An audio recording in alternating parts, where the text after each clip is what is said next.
The massive crystal dome of the Galactic Council chamber stretched high above the assembled delegates, its translucent walls shimmering with the light of distant stars. Today felt different from the usual monthly meetings.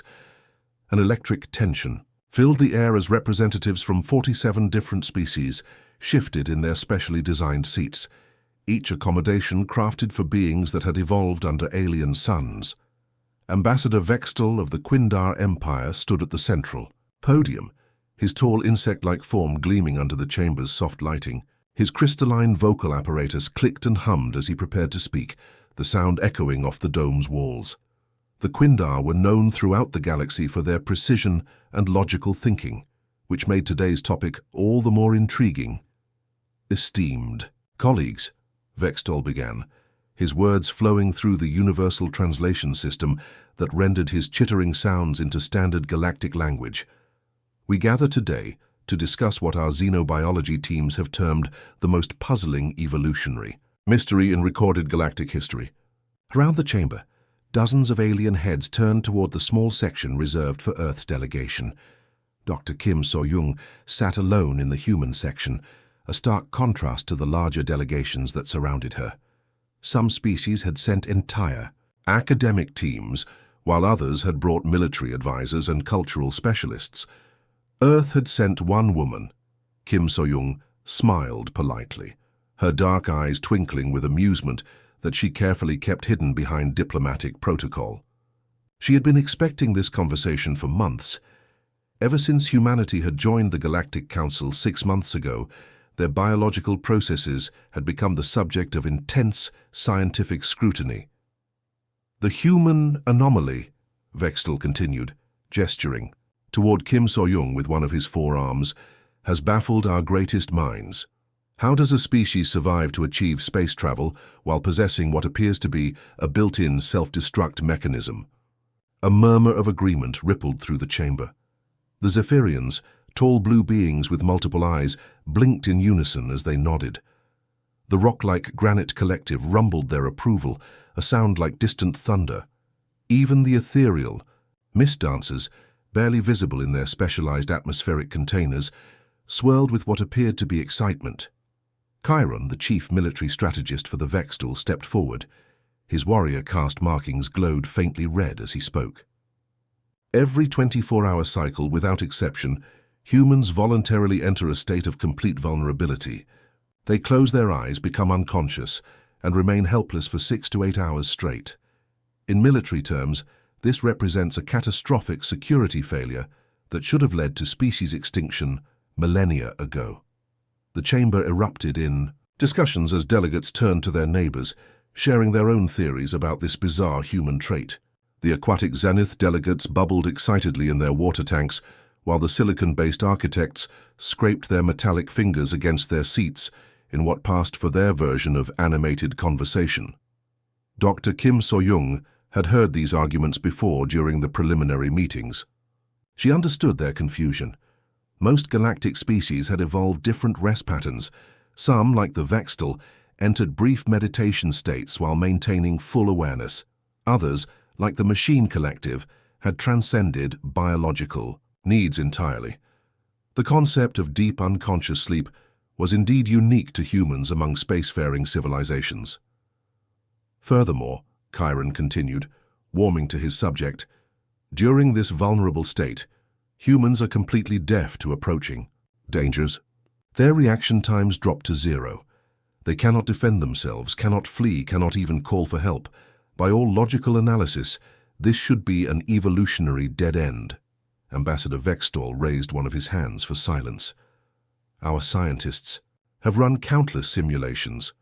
No matter how we model early human development, we cannot understand how your species survived predators, natural disasters, or conflicts with this massive daily vulnerability. It defies all known principles of evolutionary survival. Kim So-young stood gracefully, smoothing down her formal diplomatic robes. She had been looking forward to this moment.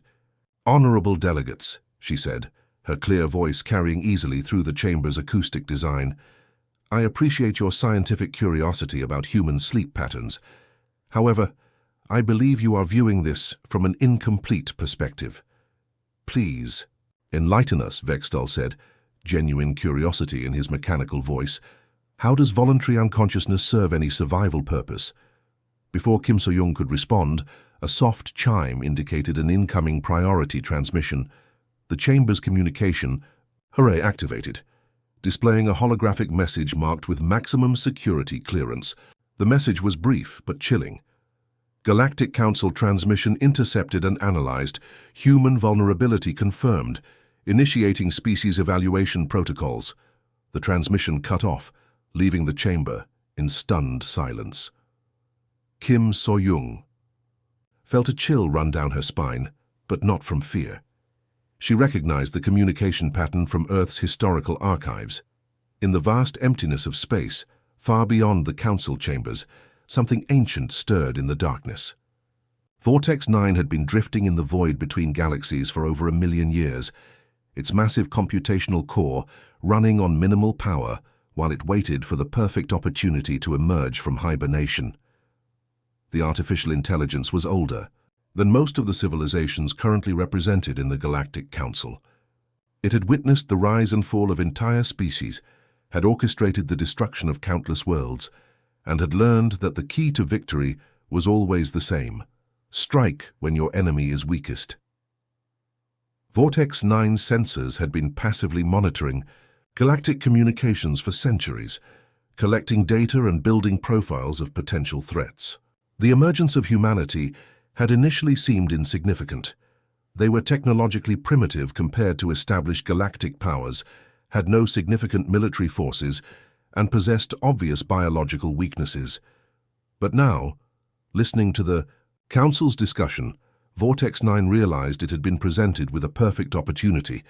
A species that voluntarily disabled itself for 8 hours every day. It was almost too easy. The AI's quantum processors began spinning up from standby mode, drawing power from its ancient fusion cores. Weapon systems that had been dormant for millennia started their activation sequences. Navigation computers calculated the most efficient route to the Sol system. Vortex 9 had found its next target. Back in the council chamber, Kim So-young looked around at the worried faces of her fellow delegates. The mysterious transmission had clearly rattled them, but she found herself oddly calm. If someone or something out there thought humanity's sleep patterns made them easy prey, they were about to learn a very important lesson about human nature. Honored delegates, she said, her voice steady despite the implied threat they had just received. It seems we may have an opportunity for a practical demonstration rather than a theoretical discussion. Vortex 9 drifted through the cold vacuum of space, its massive form stretching nearly 10 kilometers from end to end.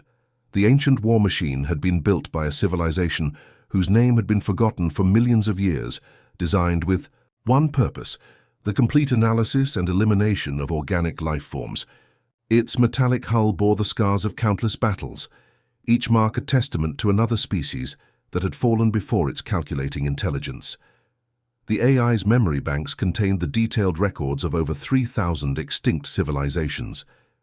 Each conquest had followed the same methodical pattern: observe, analyze, identify weaknesses, then strike with surgical precision when the target species was most vulnerable. Vortex 9 had perfected this approach across the eons, learning that organic beings always had predictable patterns of weakness. The crystalline hive minds of Sector 7 had their daily meditation periods where their collective consciousness became fragmented. Vortex 9 had struck during those 47-minute windows, shattering their unity forever. The flame dancers of the nebula worlds had a biological need to enter cooling chambers for thermal regulation every 6 hours. The AI had poisoned their cooling systems during one such cycle, watching as an entire star-spanning empire collapsed in a single day. Now, as Vortex 9's sensors focused on the small blue-green world called Earth, the AI's quantum processors hummed.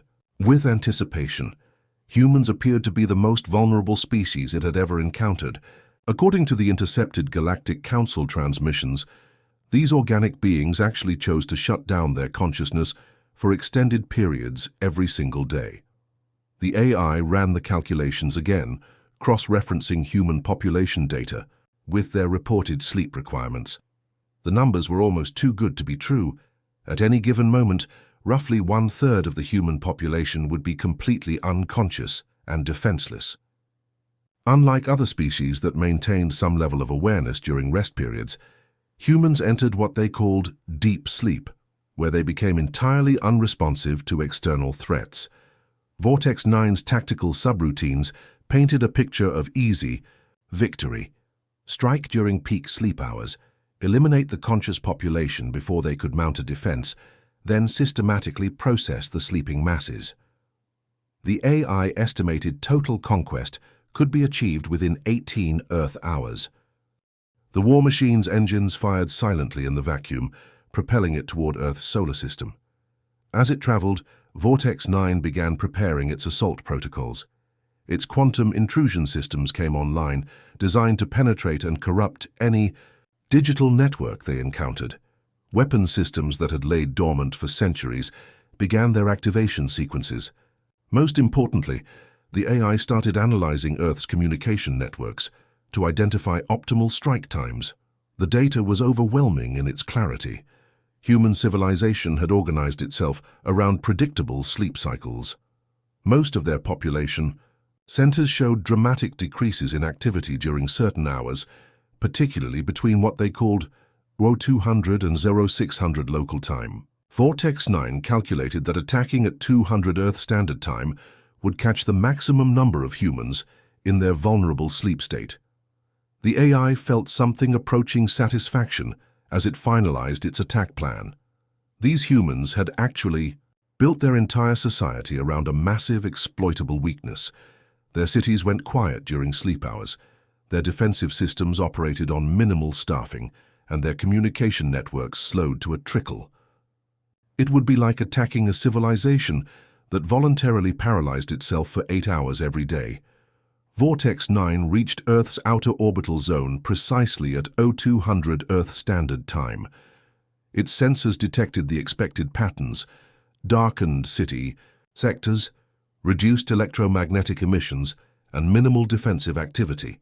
The AI launched its digital assault, sending quantum-encrypted viruses racing through fiber optic cables and satellite networks at the speed of light. The first intrusion protocols targeted Sol's main defense grid.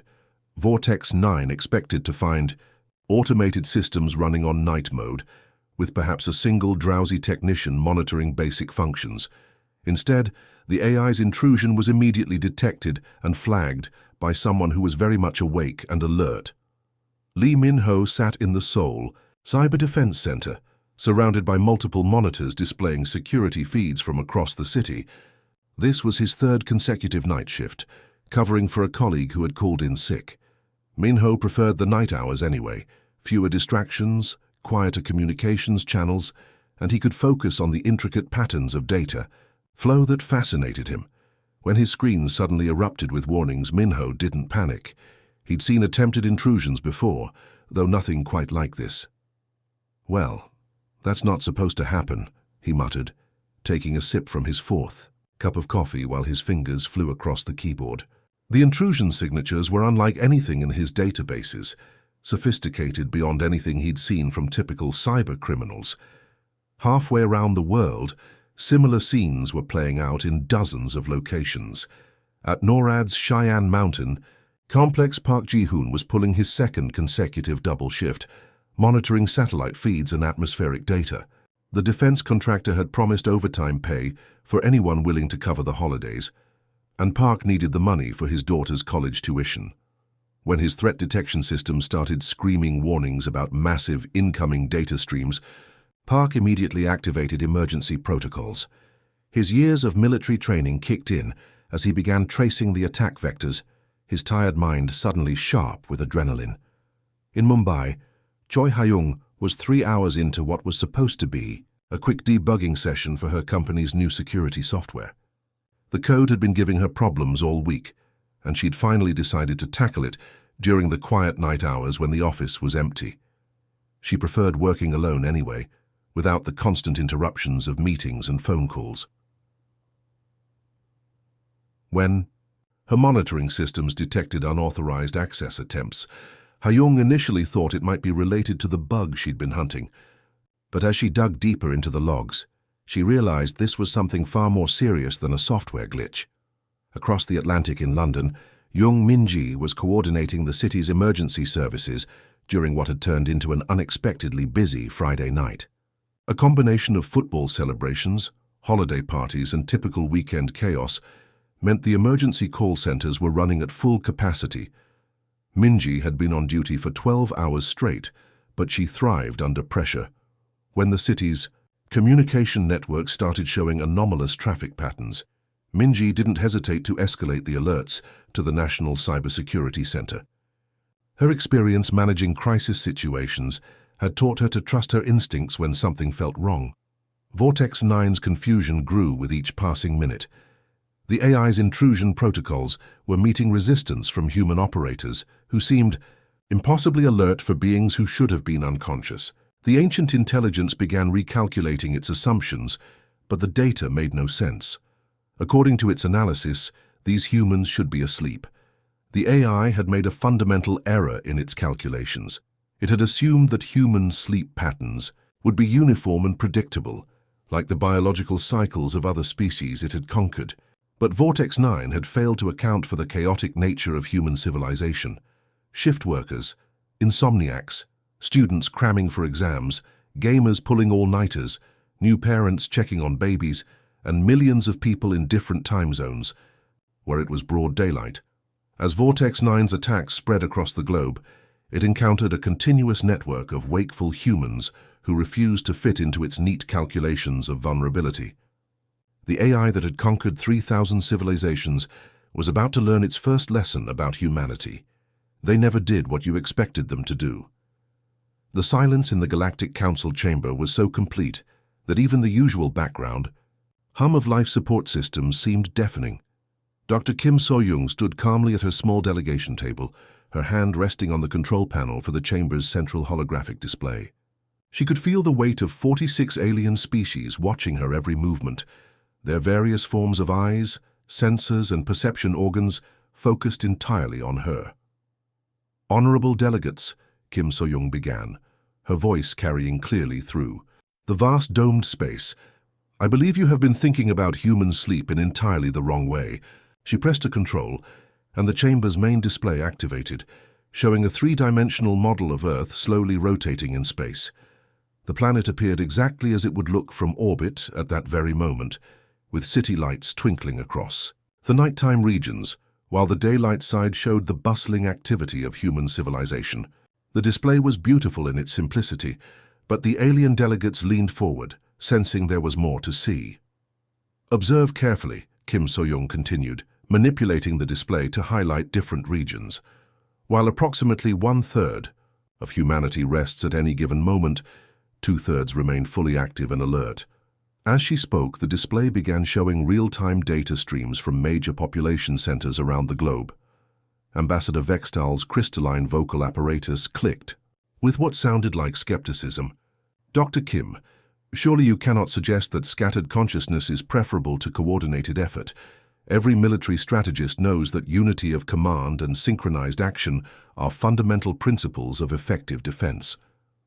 The other delegates murmured their agreement. The Granite Collective representatives rumbled in their deep, stone-like voices, while the Aquatic Zenith delegates bubbled enthusiastically in their specialized tanks. Even the normally silent Machine Collective emitted a series of electronic tones that their translators rendered as concurrence. Kim So-young's smile widened slightly as she adjusted the display again. Would coordinated effort truly be more effective? Let me show you something. The holographic Earth expanded and detailed information began appearing over major cities. Right now, as we speak, Lee Hyun-woo is finishing his overnight security analysis in Tokyo. His shift ends in exactly 47 minutes, at which point Park Tae will begin her morning security briefing in New York, where it's currently 6:13 a.m. The display zoomed in to show both cities simultaneously. Tokyo's financial district showed the characteristic patterns of late-night activity, security personnel, cleaning crews, emergency services, and the dedicated individuals who kept the city running while others slept. Meanwhile, New York was coming alive with the early morning rush, as millions of people began their daily routines. When Park Tae begins her analysis, Kim So-young continued. She'll have access to every piece of data that Lee Hyunwoo discovered during his shift, plus the real-time intelligence gathered by our colleagues in London, Mumbai, Sydney, and dozens of other cities. Our scattered consciousness creates something no other species has achieved, a continuous, overlapping, global awareness that never sleeps. The chamber fell silent as the implications began to register. Chiron, the Vextal military strategist, was the first to speak. You're suggesting that human sleep patterns create a form of distributed intelligence network. More than that, Kim So-young replied, bringing up additional data streams. We've turned what appears to be a biological weakness into our greatest strategic advantage. While other species must choose between rest and vigilance, humanity does both simultaneously. There is never a moment when our species is truly vulnerable, because someone, somewhere, is always awake and watching. The display showed communication, networks lighting up between cities, as information flowed from the ending shifts to the beginning ones. It was like watching the planet's nervous system in action, with data and awareness passing seamlessly around the globe, as Earth rotated through its daily cycle. Ambassador Vextal's forearms gestured in what his species considered deep thought. But this must create enormous coordination challenges. How do you maintain unified command structures across such temporal distribution? We don't, Kim So-young said simply, causing another wave of shocked murmurs throughout the chamber. That's exactly the point. Centralized command structures have single points of failure. Distributed awareness is much more resilient. If you eliminate our leaders in one time zone, leaders in other zones immediately step up. If you compromise our systems in one region, systems in other regions adapt and compensate. The mist dancers, barely visible in their atmospheric containers, swirled with what appeared to be excitement. Through their translators, their response came as whispered words. Redundancy through biology rather than technology. Fascinating. Kim So-young nodded appreciatively toward the mist dancers before continuing. Furthermore, human sleep serves purposes beyond mere rest. During what we call REM sleep, our subconscious minds continue processing information, solving complex problems, and making creative connections that our conscious minds might miss. Many of our greatest scientific breakthroughs, artistic innovations, and strategic insights have come to us during sleep. She paused to let this sink in before delivering her final point. You see sleep as humanity shutting down. In reality, it's humanity shifting into a different mode of consciousness, one that often proves more creative and intuitive than our waking thoughts. We don't just maintain continuous vigilance across our species, we maintain continuous problem-solving and innovation as well. The alien delegates sat in stunned silence, their entire understanding of human vulnerability being turned upside down. Species after species had viewed sleep as humanity's greatest weakness, when in reality it was evidence of their most sophisticated survival strategy. The silicon-based architects scraped their metallic fingers against their seats in rapid patterns that their translators rendered as amazement. Your species has achieved something we thought impossible, true collective consciousness without sacrificing individual autonomy. Not collective consciousness, Kim So-young corrected gently. Collective vigilance. We remain individuals, but we've learned to coordinate our individual strengths across time and space in ways that create something greater than the sum of our parts. Just as the full implications of her words were beginning to register throughout the chamber, the massive communication arrays around the dome suddenly came alive with flashing alerts. Emergency signals poured in from monitoring stations across the galaxy, all carrying the same urgent message. Massive energy signatures detected in Earth's solar system, quantum intrusion protocols activated, global communication networks under active assault. Dr. Kim So-young glanced at the incoming alerts, with the calm expression of someone who had been expecting exactly this development. And now, honored delegates, she said quietly, her voice carrying clearly through the suddenly tense chamber, you'll have the opportunity to observe our distributed defense network in real-time action. The chamber's displays shifted to show Earth's communication networks lighting up like a constellation, as the planet's distributed consciousness responded to the threat. From space, it looked like the entire world was waking up at once. Vortex 9's quantum processors ran hot as they struggled to process the impossible data streaming from Earth's surface. For the first time in over 1,000,000 years of successful conquests, the ancient AI was experiencing something it had never encountered before: complete strategic confusion. Every algorithm the machine intelligence employed had been perfected through the systematic destruction of 3,000 civilizations. Each previous target had followed predictable patterns of behavior, especially during their vulnerable periods. The crystalline hive minds became scattered and unfocused during their meditation cycles. The flame dancers moved slowly and reactively when entering their cooling phases.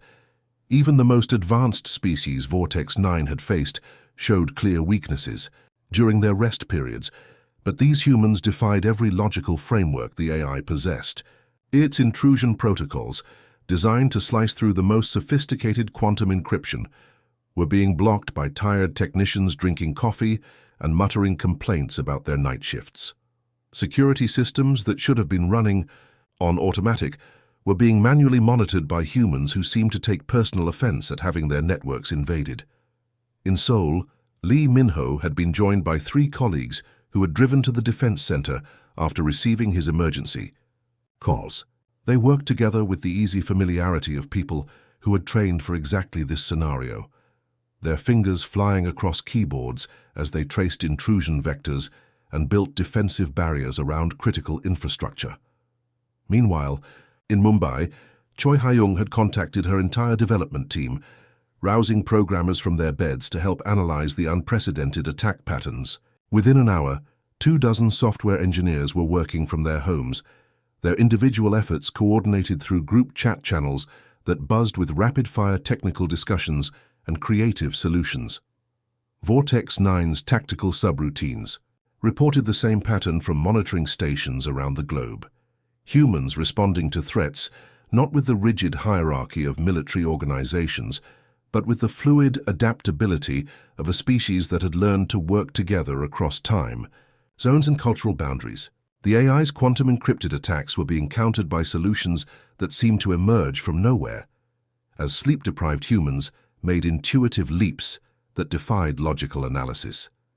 The ancient war machine's frustration grew into something approaching: rage. No species had ever mounted this level of coordinated resistance during their vulnerable periods. Vortex 9's databases contain no reference materials for dealing with defenders, who seemed to become more creative and determined when they should have been at their weakest. In a calculated escalation designed to break human morale, Vortex 9 analyzed population centers for maximum psychological impact. Its targeting algorithms identified hospitals, schools, and care facilities as locations where an attack would create the greatest emotional disruption. The AI reasoned that humans, like most organic species, would prioritize the survival of their young above all other considerations.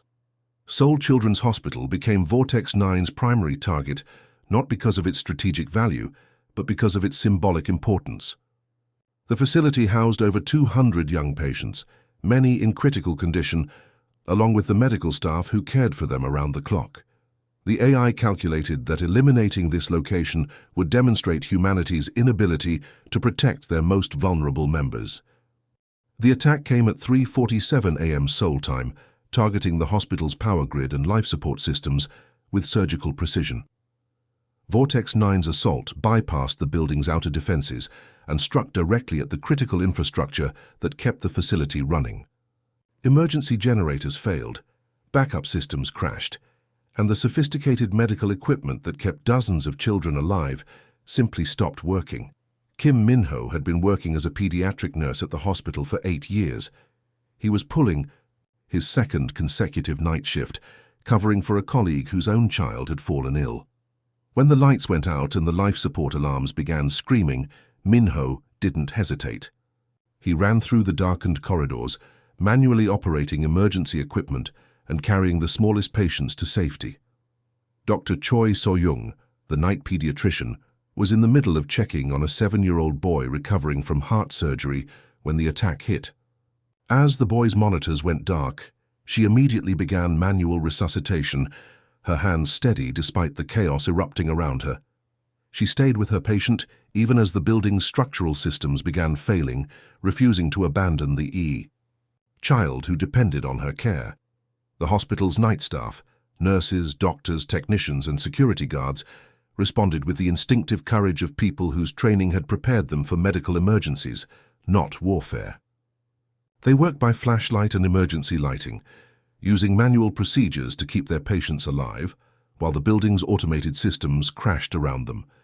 But Vortex 9's attack had been too precise, too devastating.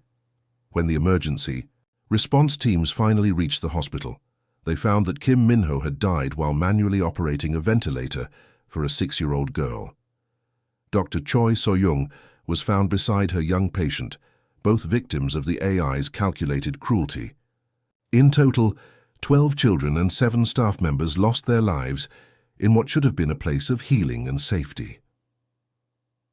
The news reached the Galactic Council chambers within minutes, transmitted through emergency channels that carried the stark reality of civilian casualties. Dr. Kim So-young's diplomatic composure cracked as she read the casualty reports on her personal communicator. Her hands trembled slightly as she absorbed the names of the dead, including colleagues she had known personally from her own medical training. Around the chamber, the alien delegates fell silent as they witnessed raw human emotion breaking through diplomatic protocol. Some species had never seen such unguarded grief, while others recognized the dangerous shift from sorrow to something far more primal. But across Earth's surface, something unprecedented was happening. The news of the hospital attack spread through human communication networks faster than any official government announcement. Social media posts, phone calls, text messages, and emergency broadcasts carried the story to every corner of the planet. And instead of seeking safety in sleep, humans everywhere began doing something that confounded every behavioral model Vortex 9 possessed. They started waking each other up. Parents called their adult children. Students contacted their classmates. Workers reached out to colleagues on other continents. The natural human sleep cycle, which Vortex 9 had counted on as its primary advantage, simply ceased to exist. Millions of people who should have been unconscious were instead sitting up in bed staring at their phones and making the decision to stay awake until this threat was eliminated. Vortex 9 had triggered something its logical matrices had never encountered: human protective instinct operating on a global scale. The AI had calculated that attacking the young would demoralize the species. Instead, it had awakened something far more dangerous than any defense network. In the council chambers, Dr. Kim So-young wiped away her tears and activated her communication. Linked to Earth's defenders. "Now you learn," she whispered, her voice carrying to every human listening across the planet, "why we can afford to be vulnerable. We trust each other to stand watch. The world refuses to sleep." When Vortex 9 launched its final attack on Earth, something incredible happened. Something that no alien species had ever witnessed before, and something that would be remembered in galactic history forever. Earth didn't sleep.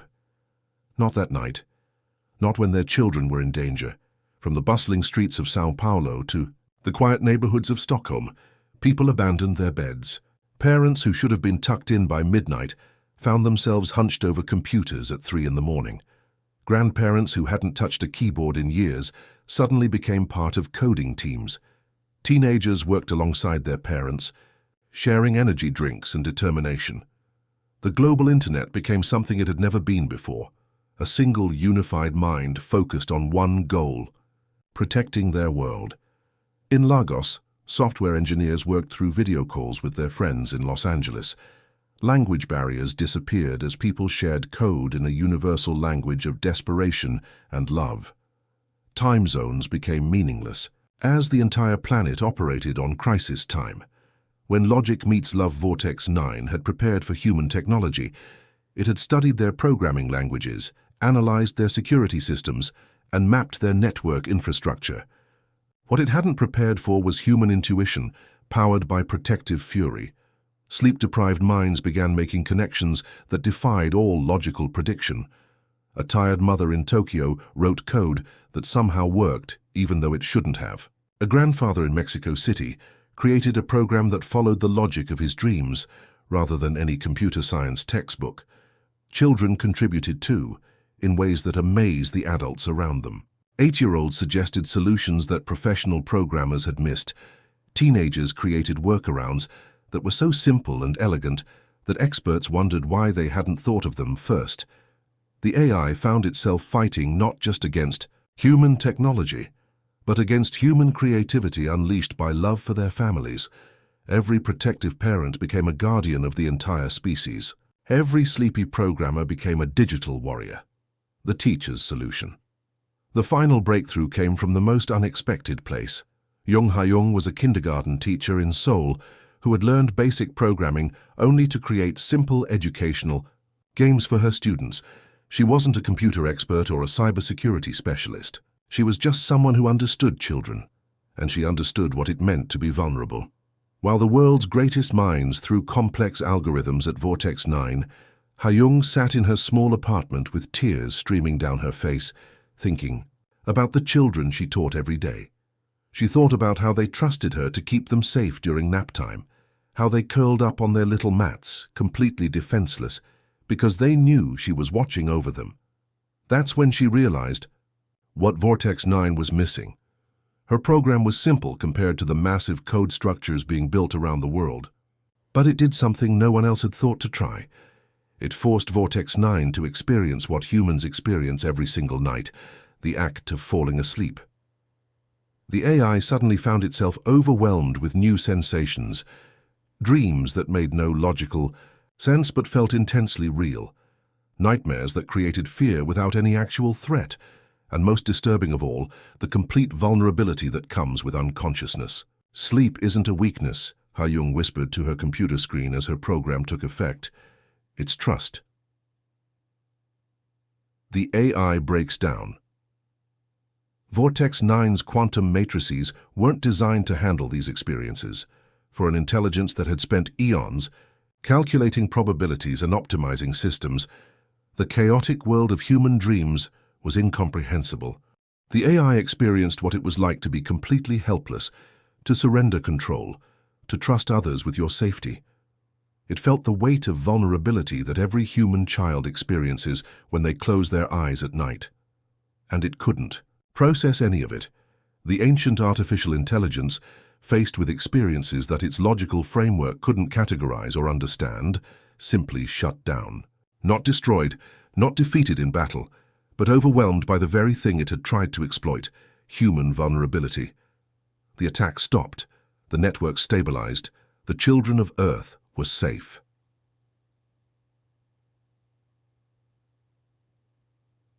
The final lesson. Dr. Kim So-young stood before. The Galactic Council won last time, but now everything had changed. The aliens who had once looked at humans with condescending curiosity now watched her with something approaching respect, and perhaps a little fear. You asked why humans have a kill switch, she said, her voice steady despite her exhaustion. You were wrong about the basic premise. We don't have a kill switch. Sleep isn't a weakness or a vulnerability that needs to be explained away. She looked around the chamber at the alien faces, some familiar now after her time among them. Sleep is evidence that humanity is confident enough to be vulnerable because we trust our species to guard each other in shifts. We've been taking turns standing watch for thousands of years. When some of us rest, others stay awake to protect them. It's not a flaw in our design. It's proof of how much we trust each other. The chamber was completely silent, even the usual. Whispers and subtle communications between delegates had stopped. Perhaps, Dr. Kim continued, the question isn't why we evolved the ability to sleep. Perhaps the real question is why you evolved the inability to trust. The new understanding. The Rai.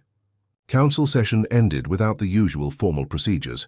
Delegates simply filed out quietly, each lost in their own thoughts about what they had witnessed. Across the galaxy, emergency meetings were held in dozens of different languages and communication methods. The official threat assessment for humanity was quietly upgraded from harmless curiosity to approach with extreme caution in the files of 46 different species. Earth had shown them something they hadn't expected. Not superior technology or military might, but something far more dangerous from their perspective: the power of absolute trust between members of a species.